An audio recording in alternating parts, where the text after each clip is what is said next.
Good morning, church. Welcome back. So happy that you guys are all here today. It feels good to be back, doesn't it? Feels so good to finally be back as we get adjusted to this new normal.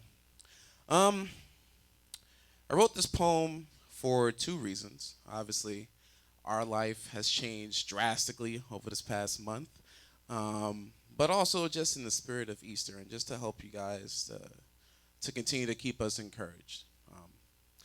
So this poem I wrote is called Exalt Jesus. That first one doesn't count. Okay. All right.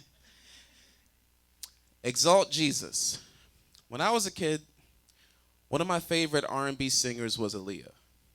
Voice angelic, poised, poetic. I would say she left us speechless, but we sung her song lyrics like we were featured. Timbaland produced beats and Misty's pen game was unique. That era was genius. Anyway, yes, exalt Jesus. From the day he was born till Calvary set on dawn, exalt Jesus. Through the wildest of storms and when you're alone feeling torn, exalt Jesus. When the financials are gone, or when being unfaithful is your norm, or you're growing weary of the marathon, or when injustice seems to reach the highest echelons, please let me egg you on to exalt Jesus.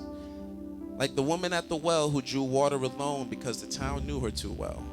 Slept with different men, her life a VH1 event.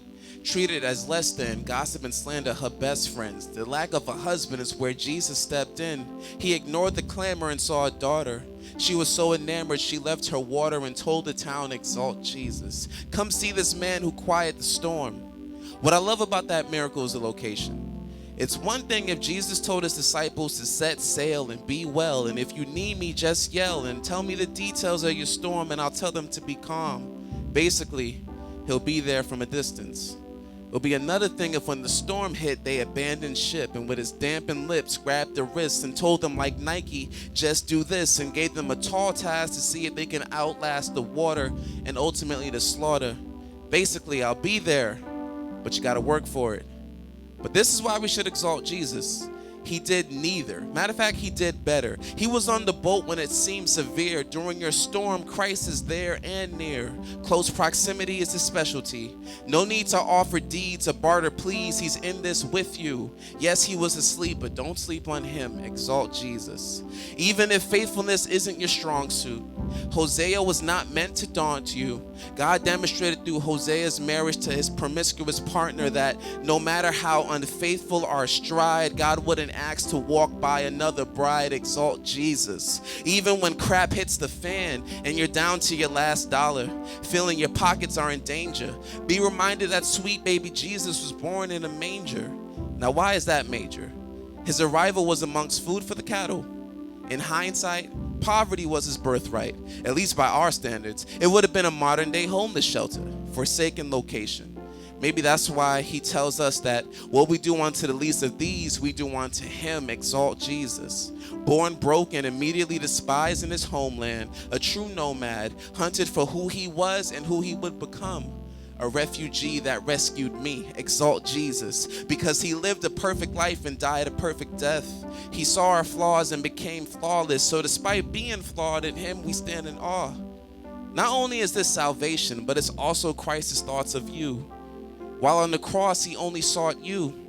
He had to pierce his side because the world was on his mind. And Psalm 139 is a pleasant reminder. Your eyes saw my unformed body. All the days ordained for me written in your book before one of them came to be. How precious to me are your thoughts, O God. How vast the sum of them. God saw me.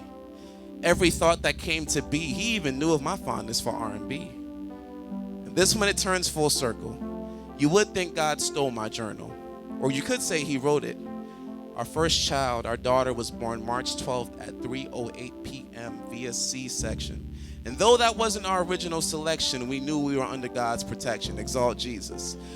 But when they pierced my wife's side, I knew she had our world on her mind. I kept thinking about how Christ did it for we and she did it for her and how we became a three. No other way I prefer it, like a 90s R&B playlist on repeat. Some TLC, Tevin Campbell, Joe to C, Room 112, where the players dwell. Blackstreet, God knew my soul for real. No need to escape or make a stint decision of who I am. His thoughts of me were in mint condition. I know I keep bringing up R&B on the random, but God knew of my fandom. We named our daughter Aaliyah.